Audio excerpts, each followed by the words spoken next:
Det er sjovt. Velkommen til, mine damer og herrer, til Hypnoshow 2013.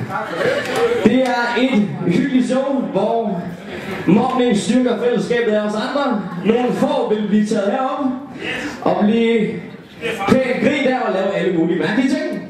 Det glæder vi os rigtig meget til. Det er min gode kammerat Martin herovre, som kommer og er den store hypnotisør. De har alle sammen en stor hånd. Velkommen til showet, mine damer og herrer. Godaften. Hej, det er godt. Der er nogen, der har været til fest allerede, ikke? Se, lad mig lige starte med at sige, eller spørge, hvor mange her har set et live hypnoseshow før? Man ser nogle hænder. Jamen, så skal nok ikke have kommet med. Nej, så sidder du bare stille med det pæne regnbue halsbånd der, og så tager det der roligt. Er der nogen, der har set? Martin og Bart. Ingen. Nej, han har. Ja. Super. Er der nogen, der har set det her? Arne går bare ikke i fjernsyn. Mange af de fleste af jer. Hvor mange af jer tænker bullshit? Det gør jeg. Ja, jeg tænker nemlig også bullshit. Fordi det er lidt så simpelthen sådan, at det man ser i tv, det ved man ikke altid hvad er. Fordi I aner ikke, hvordan folk bliver forberedt. I aner ikke, hvad der er sket inden. I aner ikke, om det er skuespillere. Om de har fået penge for det, eller det er noget andet. Meget simpelt. Så her. 25.000, der skal jeg nok op om siger. Det er helt overslået, hva'? Det er meget simpelt, fordi vi lige skal tage den allerede nu. Hey, kammerat, smart. For jeg der sidder her foran, ikke kan tige stille. Hvis ikke I kan tige stille, så går I nedenunder igen. Så simpelt er det, fordi det her det er ikke stand-up, det er ikke musik, det er ikke sådan noget. Så rent faktisk skal I være en lille smule stille, for at de andre de kan fokusere og koncentrere sig. Det er meget simpelt. Så skal vi, kan vi tage den allerede nu? Kan I tige stille? Godt, fordi så er jeg sikker på, at de fleste lige træder til side, og så går I helt stille og roligt nedenunder igen, og så starter vi andre forfra. Er vi med? Jeg mener det. Ej, de er deres kærester med, det kan godt. Ja, det er fuldstændig ligegyldigt. Fordi, er nogen, der har tænkt lidt over, at jeg ved, hvad fanden er for noget, der skal ske her? Ja. Er nogen, der godt kunne tænke sig at komme op allerede? Ja. Ja, det bliver ikke dig i hvert fald, det er helt sikkert. Der er en. Og som regel, så er der ikke særlig mange, der gør det, fordi de fleste aner ikke, hvad fanden det er for noget. Og det er egentlig også meget forståeligt, fordi at de færreste har oplevet det live, det har vi lige fået bekræftet nærmest, ikke? De fleste har kun nogle referencer fra tv eller fra dårlige film eller bøger, hvor man får folk til at gøre noget, og så kan de ikke huske noget som helst, og så sidder der med næsten tåret taget af alt muligt andet, og en 50 af hånden og tænker, hvad fanden skete der lige der, ikke? Og det er bare ikke sådan der. Fordi at der er en masse fordomme og misforståelser omkring med hypnose. Nogle tror, at det er, man skal gøre noget mod sin vilje. Man kommer til at gøre en hel masse ting, som man ellers aldrig ville have gjort. Og det er bare ikke tilfældet. Fordi hypnose, det er hverken at sove, det er hverken at miste sin kontrol, det er hverken alt muligt andet, som I tror. Det er rent faktisk at have en slags, hvad kan man sige, udvidet opmærksomhed. Er nogen af jer, der dyrker sport på sådan et højere plan? Det kunne være sådan semi så. Kender I altså det der, det man kalder at være i zonen, hvor man er dybt koncentreret? Det er det samme som at se en film. Det er lidt ligesom at dagdrømme. Det er ligesom...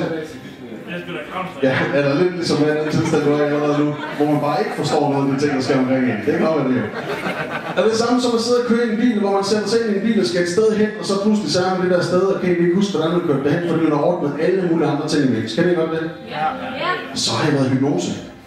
Og det har jeg også været i dag med garanti, fordi at lige inden I vågnede helt, der har jeg også været i den tilstand.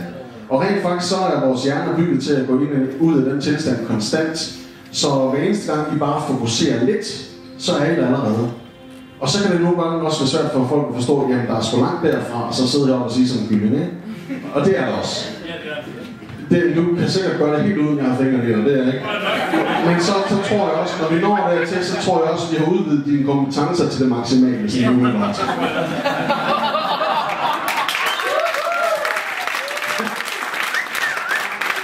Så, og så lad os lige tage den der med kyllingerne også, når du blev bragt på banen, at hvis nu, at der kommer nogen herop, så det der med kyllinger, det synes jeg virkelig er ret kedeligt. Jeg har aldrig fået nogen til at sige sådan kyllinger, og det er ikke noget, man skal, men jeg bliver altid spurgt, uanset om jeg underviser folk, om jeg er klienter eller laver show, så hvornår kommer det med kyllingen? Jeg har aldrig set et show, hvor folk er kyllinger selv, og jeg forstår det simpelthen ikke. Men det er den gode gamle kliché. Og så er det her med, at hvis nu, lad os nu bare sige, at Økobøv her, de kommer her og sidder foran, og så skulle være kyllinger. Ja? Hvis nu, det var faktisk ham derovre. Og så jeg skulle ikke det barn. Sådan. Hvis nu I kommer herop og skulle være kyllinger, så de fleste tænker også, jamen hvis nu at det er i virkeligheden, det der sker, det er hypnose, og de åbner øjnene og kigger ud på guldgummen og tænker, oh shit, nu er jeg en kylling. Og så kigger ned af sig selv, og hvordan er det nu lige en kylling gør? Det er ikke hypnose. Hvis nu, ja, fint. Hvis nu du sad her og var en kylling ud over det, du er i forvejen, så vil du faktisk sidde lige og tjekke ud på guldgummen og tænke, hej, jeg er en kylling. Check i fjern. Næbet. Og styr på det, mand. Maxi kylling. Sådan.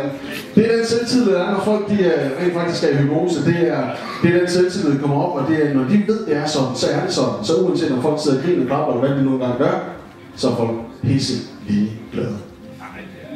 Ja, det er. Du er nok ikke. Men det er også sådan lidt, men lad os lige tage det også, når vi har familien herovre foran, ikke? Er du spørge noget? Hvad siger du? Ja.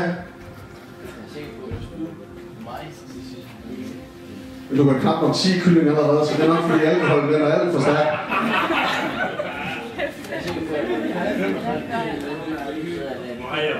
Er de hvad? Ja. Det er jo ikke sådan en test, hvor man skal udfordre. Ja. Ja, det kan jeg ikke, for du har drukket for meget, det kan jeg da høre allerede. Ja. Ja. Okay, så du er måske lige bykongen, der lige skulle diktere, hvordan jeg skal arbejde. Nå, så 10 stille, mens jeg snakker til. Okay? Fint. Fordi jeg bliver nødt til at fortælle nogle ting, og vi kan lige godt tage den med dig, og med jer to her, fordi snakken bliver ved med at køre, og jeg kan simpelthen ikke optræde for alle de her fine folk, hvis I bliver ved med at sidde og knæve på den her måde. Og det er sidste chance simpelthen. Ellers så må Sønby lige komme og hive jer en nakken og kaste ned ad trappen. Så simpelthen. Så skal de have en chance med, hvad siger I andre? Så tager man en chance med jer selv. Fordi det er ikke stand-up. Og det er ikke musik. Det er ikke sådan noget, man kan hækle den, der står heroppe. Fordi det er rent faktisk et håndværk. Så det er lidt noget andet end den normale undervisning, eller ikke undervisning, underholdning måske er ude til. Og sådan er det. Så er I med på noget sjovt ballade? Ja. Så får I det også, hvis I er med på den. Og I kan lytte efter og koncentrere jer og slappe en lille smule af. Fordi det er det, der skal til. Fordi det er netop ikke, nu sagde du dernede, det der med at styre mig og sådan noget. Det har ikke med det at gøre. Det er noget at gøre med at få folk op, og så skabe en ny virkelighed for dem, og tænke, hold kæft, hvor det fedt at være. Det er ikke mig, der får folk til at gøre noget, det er dem selv. Al hypnose, selvhypnose, så selv gør det. Men hvis jeg siger, at der er en anden virkelighed, og de er egnet til at sidde der, så er det den virkelighed der. En til en kan alle gå i hypnose i løbet af få minutter. Hvis de giver lov til det, hvis de har lyst til det, hvis de har viljen til at gøre det. Sådan en sceneshow, som der skal foregå her, så er det cirka, statistisk set, 1 til 1,5 ud af 10 personer, der egner sig til det. Fordi det kræver nogle ting. For det første kræver det, at man ikke er påvirket. Måske må man godt have fået på genstanden, for så kan man slappe lidt mere af. Så kræver det også, at man er forholdsvis intelligent og kvik, udadvendt, kreativ heroppe. Er man ikke det, så er man simpelthen ikke kvik nok til at det. Så jo kvikkere, jo bedre. Så simpelt er det. Og igen, jeg ser, der sidder allerede nogen, bare man kigger rundt, så når man kigger over øjenkontakt, så er nogen, der næsten gør sådan her, fordi de tror, det hele sidder i øjnene. Det er der altså ikke. Det hele det er altså, hvad man siger og hvad man gør, og alle de der andre ting. Og så er det spørgsmål om tillid og autoritet, og man sådan set bare med på at have noget sjov. Så simpelt er det. Så er nogen af jer, der har brugt en hypnotisør nogensinde til alt andet end lige showhypnose? Coach, mentaltræner, ja, du har prøvet. Ja. Så der findes forskellige måder at bruge det på. Selv coaches i dag, terapeuter og det ene eller andet slags, det der hvor man guider folk og det ene eller andet, er fuldstændig det samme. I dag har det bare 10 forskellige smarte ord for det, og virkeligheden er bare det samme. Så når I dagdrømmer, så er det præcis den samme tilstand. Så alle kan, så simpelt er det. Det er ikke bare ikke alle, der egner sig til at sidde oppe på en scene som det er i dag. Så jeg håber, der er nogle af jer, der er friske, og der er kvikke, der er udadvendte og kreative, og har lyst til at være med.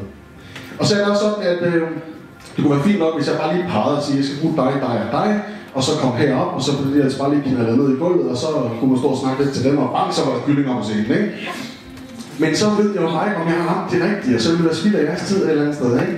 Men egentlig også for at give jer alle sammen muligheden for at være med til en vis grænse, indtil man kommer der til at sige, hold kæft, nu er jeg på vej på scenen, det har jeg ikke lyst til, så skal vi følge lidt på. Det er klart.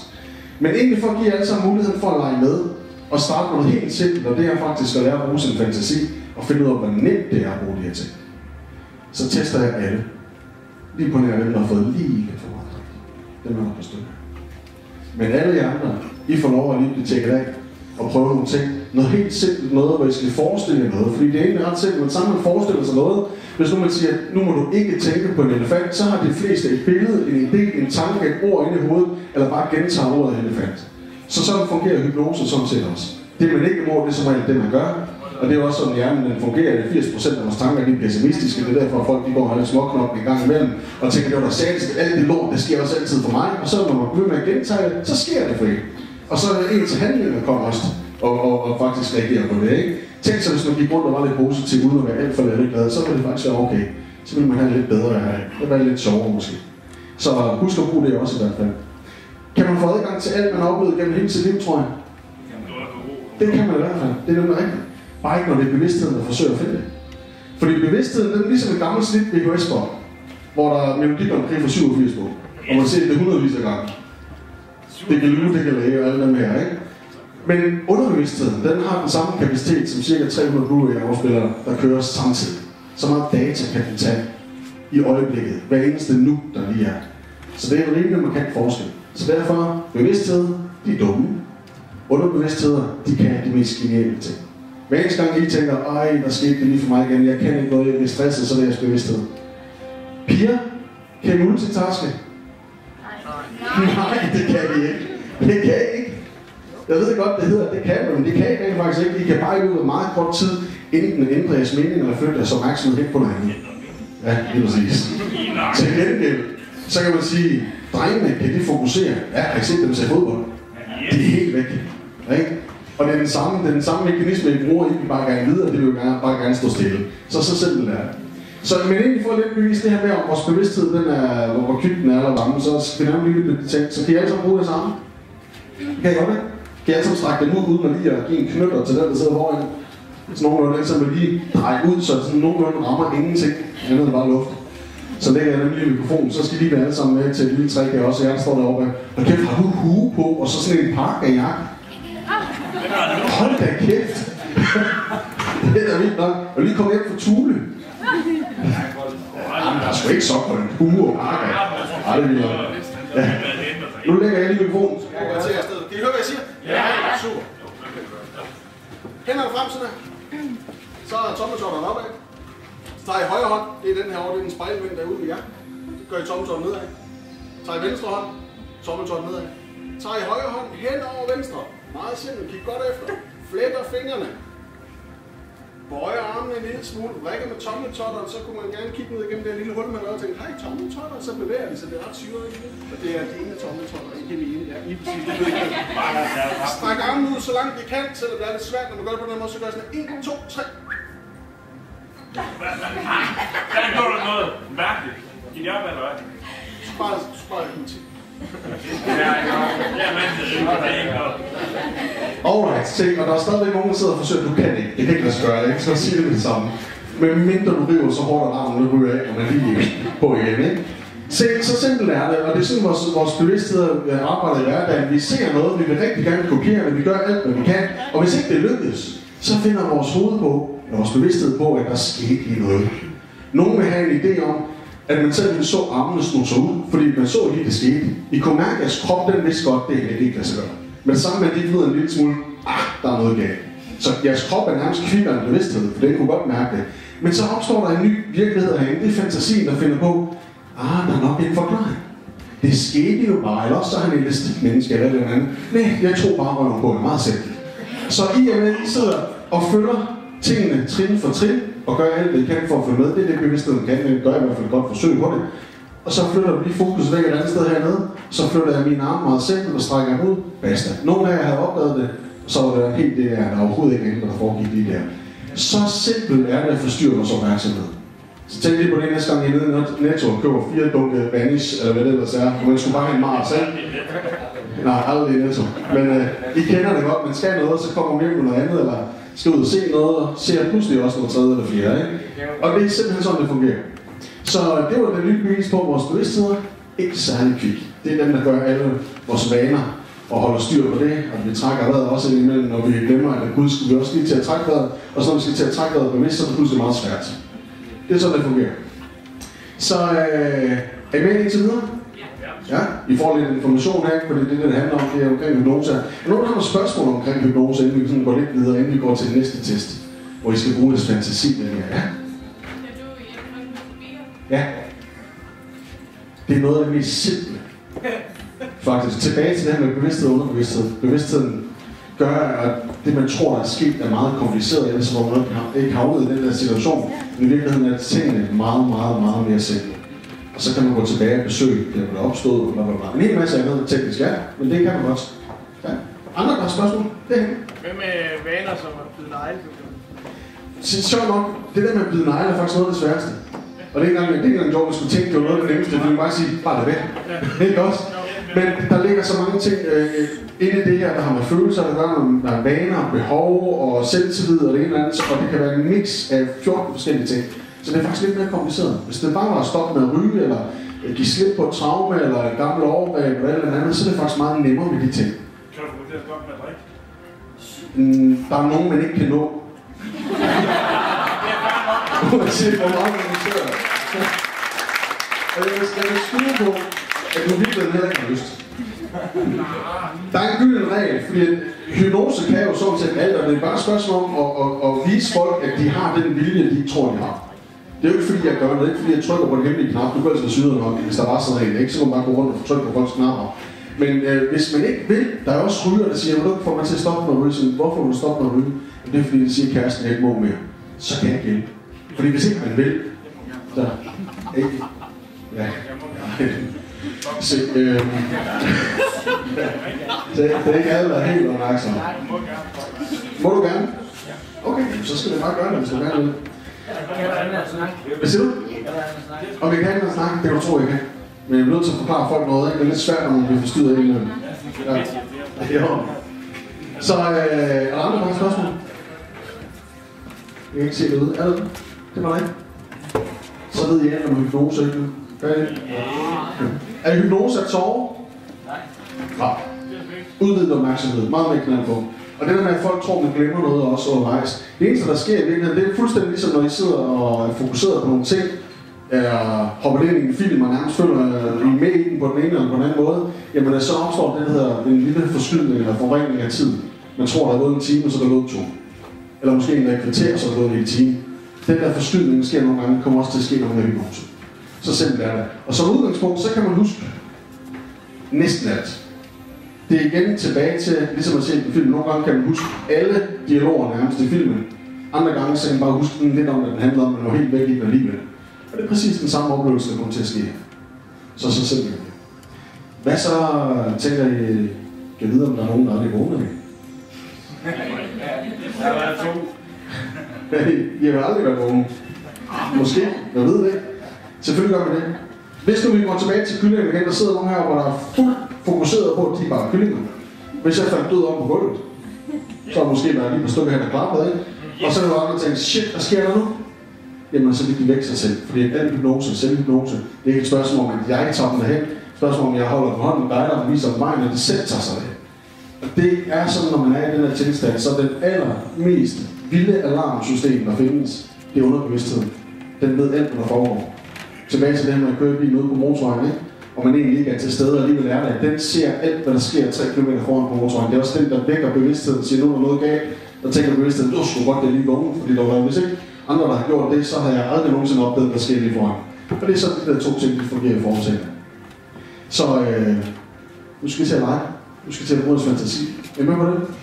Ja. Når helt simpelt, når der er nogen her, der tænker, jeg kan slet ikke finde ud af at bruge min fantasi. Det er ud fra det fedt. Ej, du har den op. Jeg kan starte. Nå, okay, så var det sådan, du lige går sådan her. Ja, så du kan ikke bruge din fantasi. Det ved jeg ikke. Jeg har i hvert fald ikke noget, der hedder kreativitet. Det har alle. Hvis du lukker øjnene og forestiller dig på en strand, hvad den første tanke, der kommer. Palmer. Og du har en kreativitet til det. Hvis jeg spurgte 10 mennesker herinde, så vil du 2 eller 3 se palmer, resten vil se vand eller sand bare. Du ser palmer, så sker der noget alligevel. Fordi det er også noget, det er nødt til at forklare det her, når vi skal lukke øjnene og forestille os ting, så handler det ikke om, at alle skal kunne se billeder og film og alle de her ting. Det handler simpelthen om, at man tager alt det, der kommer på fornemmer. Hvis der dukker en tanke op, fint nok. Hvis der dukker et billede op, en idé op, en fornemmelse op, fint nok. Vi skal ikke alle sammen sidde og læne os tilbage, og så tro, vi er med i pludselig en fremmed film, og det hele bare sker lige foran os. Det er alle de vilde andre små ting, som sker i helt almindelig hverdag. Så hvis nu vi alle sammen skulle lukke øjnene og forestille mig ude på stranden, kan vide, hvad I vil se som det første. Om det er solen, varmen, sandet, vandet, eller nogle helt andre ting. Så det er den lille ting, vi skal lege med. Er I friske på det? Så skal vi bare, så kan I alle sammen sidde, så I kan lukke øjnene og slappe af, uden at falde ned af bænken og alt muligt andet. Kan I også det? Prøv at gøre jeres bedste. Nej, det er rigtigt. Man skal altid bare gøre sit bedste. Men hvis man prøver at forsøge, så fejler man altid. Hvis man gør sit bedste, så er det sit bedste. Så hvis I lukker øjnene altså, trækker det dybt, helt stille og roligt, helt simpelt. Og så bare forestil jer, om noget øjeblik, når jeg tæller til tallet 1, at de bare træder ud fra skyggen af direkte ud i solen midt på en strand. Det kan være hvilken som helst strand, en I været på før, en jeg drømte om, en jeg set en film. 3, 2, 1. Og forestil jer, at I træder direkte ud i sandet, midt ud på en strand. Hvis man læner hovedet tilbage og kigger også op mellem skyerne, så kan man se solen op. Og forestil jer, hvordan det er, den her fornemmelse, man kender fra sommeren af, eller på en dejlig varm dag. Man mærker solen lige midt i ansigtet. Som om varmen den nærmest bare glider ned over panden og over kinderne. Hele ansigtet, alle de der små muskler, de slapper bare af. Det er sådan en helt speciel fornemmelse. Man kan mærke den her helt specielle fornemmelse af duft, mærke varmen på armene, på skuldrene. Og så nogle, de er rigtig glade for sand, kan godt lide at stikke fødderne lidt ned i sandet og krumme tæerne sammen, og så mærker alle de her små sandkorn mellem tæerne, og andre synes, det er rigtig træls. Og indimellem kender jeg sikkert også, når man står dernede og har det rigtig dejligt varmt, at der lige kommer en brise, så de der små over i nakken, de lige rejser sig. Men lige får en lille kuldegysning, så mærker man varmen igen. Og hvis man bare sidder helt stille, og måske har ligget på et håndklæde eller siddet på en stol, og man lytter rigtig godt efter, så kan man høre bølgen. Måske er der lyde langt ude fra nogen, der leger i vandet. Måske fugle. Prøv at forestille hvordan det vil være, hvis man går helt ud til vandkanten. Helt ud, hvor bølgerne lige slår ind, men lige når at ramme med tæerne. Det er køligt vand. Og står bare der stille og roligt kigget over vandet. Helt derude, hvor vand næsten spiller sammen med himlen. Og der er en tynd linje helt ude af horisonten. Prøv at forestille dig en øjeblik, når jeg tæller fra 3 til 1, så på tallet 1, så kommer der noget sejlende. Det kan være hvad som helst. Bare lad din fantasi dukke op med et eller andet, der kommer sejlende. På 3, på 2, på 1. Forestil dig, at du kan zoome helt ind på det. Uanset hvad det måtte være. Så når man kan zoome helt ind tæt på, se hvad farven er, hvad størrelse der er, hvor hurtigt det sejler. Hvad det er for noget, uanset hvor normalt det er, hvor mærkeligt det er. Og så fortæller jeg 3, så åbner du bare øjnene igen, og husker lige præcis det, der dukkede op der i din fantasi, mens du kiggede på vandet på 1, på 2, på 3. Sådan der. Træk dig alle sammen. Lad mig høre en gang, hvad I så sådan lidt forskellige. En båd? Ja. Hvilken slags? Sejlbåd. Norgesfærge. Hvad siger du? Containerskib. Nogen der har set noget andet, der blev nævnt indtil videre. Tømmerflåde. Windsurf. Piratskib. Der er altid et piratskib. Hvad siger du? Kyster. Krydstogt. Undskyld, jeg hørte ikke, hvad du sagde. Og hvad med herovre bagved? Ja? Badedyr. Det der kommer lidt for langt ud, ja. Hvad med herovre? Vandcykel. Vandcykel. Fedt. Motorbåd. Båd. Badedyr også. 2 badedyr i dag. Hvad med herovre bagved? Sejlbåd. Sejlbåd. Sejlbåd. Er nogen, der har set noget? Ja, der. Fiskekutter, der var den. Ja, det er vildt og mærkeligt. Hvad siger du derovre? Jetski. Jetski. Der er ingen action på der. Nogle gange så nogle af de ting, vi ser, som vores fantasi kommer med, det afspejler også lidt, hvad vi er for en type person, eller hvad man står lige midt i, ikke? Ikke at man så skal gå ud og analysere folk på det, fordi jeg så bare en tømmerflåde, og så nogen så jetski, så tænker man, nå, okay, måske er der forskel der. Men er der nogen, der har set noget, som de kan turde nævne noget, som var ret syret? Det kan være hvad som helst. Nogle gange så sker der altså noget, hvor folk de ser det mest mærkeligt til. Og det kan være alt fra nogen, der kommer på en gammel sko, der står på taget af den med en delfin i hånden, eller nogle gange ser det kan være, hvis man har lidt syret fantasi, så kan der opstå nogle ret specielle ting. Der er ikke nogen, der har set noget af det helt mærkeligt, er det? Du vil bare gerne hjem. Du kommer fra havet, boet helt ud af havet, eller kommer du ud fra vandet? Sådan. Det kan du sikkert nok komme. Men var det ret nemt? Det var ret nemt at bruge fantasien for de fleste, der ville være. Hvad var dig? Mig? Ja? Jeg så en af de gamle kolder. Men du er jo ikke kreativ. Nå, det er fra min barn. Ja, for alt din fantasi, det kommer med referencer, så hvis man kan skabe det, så er det samme som at være kreativ. Så du kan også, heldigvis. Så lad mig lige en gang, vi skal lige lave sådan en håndsoprækning her. Hvor mange så billeder, mens I var på stranden? Op med hænder. Ja. Hvor mange kunne mærke varmen fra solen? Op med hænder. Ja. Hvor mange kunne høre lyde? Jeps. Hvor mange fik den der lille kuldegysning, jeg snakker om, nogen der kunne registrere det? Ja. Hvor mange kunne dufte noget? Det er noget af det sværeste, det er det færreste, jeg kender. Den der ikke er kreativ. Genialt. Lærer. Sådan, så det var det forholdsvis simpelt. Det var ikke en stor udfordring, man tænker, men det er bare det, der skal til, at det er det faktisk til at starte med. Så går vi videre til det næste. Og for de fleste af jer, der står op nu, vil det være en rigtig god idé, hvis I kunne finde et sted at sidde. Af hensyn til ikke at begynde at stå og sveje, eller rammer gulvet lidt uhensigtsmæssigt, hvis man siger det. Der kommer endelig ned og sidde, der er også masser af plads her foran. Det er ikke fordi, at dem, der sidder foran, er automatisk dem, der kommer op på scenen. Det er faktisk dem, der står bagest. Så jeg vil gerne komme hen og sidde her foran i stedet. Jeg siger ham med huen og pakke på. Har du fået noget at sidde på? For jer, der sidder på bar og stole, vær lige opmærksom på, at der ikke nødvendigvis er noget ryglæn. Så sørg lige for at sidde, så I sidder ordentligt og sikkert.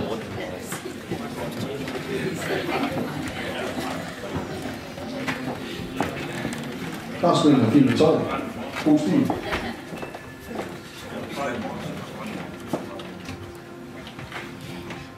Sådan der. Super. Sidder, står, skråstreg, et eller andet. I er alle sammen godt? Godt. Nu skal vi lave en lidt anden ting. Her skal I også lukke øjnene, men der skal I bruge fysikken en lille smule mere. Nu skal vi lege med ideen om, hvordan det vil være, hvis man tager sin højre hånd derude, og så lige binder sådan en lille sløjfe omkring tommeltoppen, og så 2 meter op i luften, så hænger der ikke bare 1, men 30 af de der heliumsballoner, jeg kender fra markedet eller fra Tivoli eller noget, ikke? Og så kan vi meget hurtigt dele rummet op, sikkert i halvdelen, hvor dem, der har fået, og så den anden halvdel, dem, der aldrig fik det. Det er derfor, vi siger, nu leger vi med ideen om 30, så kan alle være med. Også det her med, at jeg ved ikke, om I har været på Jensen en gang, eller et andet sted, hvor man får sådan en lille en til børnene, og sådan knap nok kan holde sig oprejst i luften der, ikke? Men dem her, dem er altså knald på, så der er, når man sidder med sådan 30 sådan helt glas der, så er uden problemer, så vil de, hvis man havde den lige her, kunne holde armen svævende op i luften helt af sig selv. Og det er den idé, I skal lege med. Jeg er sikkert også på, at de fleste på et eller andet tidspunkt tænkte, at hvor mange der skulle til, for at lige kunne tage sådan en lille flyvetur, ikke? Bare med at lege. Det var brød der, hvad? Jeg tænkte det nok. Der var et eller andet derforan. Den anden herovre, den venstre, den skal I forestille jer, at I holder sådan en sort murespanding. Sådan en med en jernhang på. Den er tom til at starte med, og så skal I rigtig bruge musklerne til at spænde sammen om det her håndtag. Eller det her hang, der er. Kan I altså lege med den lille ikke? Jeg ved godt, at en murespand er ikke sådan sort, en plastik tingest. I tager den store. Ikke fordi du har nogle gode guns der, så du kan sikkert holde en af de store, ikke? Det der bare lige er, det er, at hvis I registrerer nogle af jer, at I begynder at få mega naller over i venstre arm derovre, fordi I holder den spand der, så skal I altså faktisk slippe. Der er ingen grund til, at nogen sidder og kommer til skade over en spand, de i virkeligheden ikke holder, men de kan mærke, at de holder. Det vil være rigtig træls, ikke? Men den anden over, den er sådan set bare løs og slap og stille over, bevæger sig op i luften. Så det er den idé, I skal lege med lige nu. Så hvis I alle sammen lige tager højre hånd direkte ud, jeg går og flytter mig lidt sådan, så jeg kan se alle sammen, at jeg får et lyser. Slap af i skulderen. Holder den lige ud foran brystet her. Det er sådan lige ud her foran. Det er sådan herude. Ja, lige præcis. Sådan. Hvorfor en af dem? Ja, den højre. Det er den, der slår modsat venstre. Vi har 2 spand, jeg har mudderspand. Ja, den der skal være derovre. Og ballonen, den skal være i den højre. Præcis. Så I tager den herovre. Og så skal I forestille lige den her røde snor omkring. Så tager I venstre hånd ud. Spænder muskler. Der kommer ikke sådan nogle små magiske alfer og bruger nogle hemmelige muskler, I ikke har. Det er jeres rigtige muskler, I skal bruge. Så forestil jer, hvordan man skal stå og spænde sådan en her, som var sådan Robinson-dyst. Og man virkelig står her, så ved I godt, uanset hvor let det er, står man lang tid nok, det er det eddermame tungt. Okay? Så lukker I øjnene alle sammen. Holder rigtig godt. Først mærker I lige efter over i venstre hånd derovre. Lige stepper fingrene sammen i gang og forestiller jer, hvordan det vil være, hvis der var sådan en jernhang.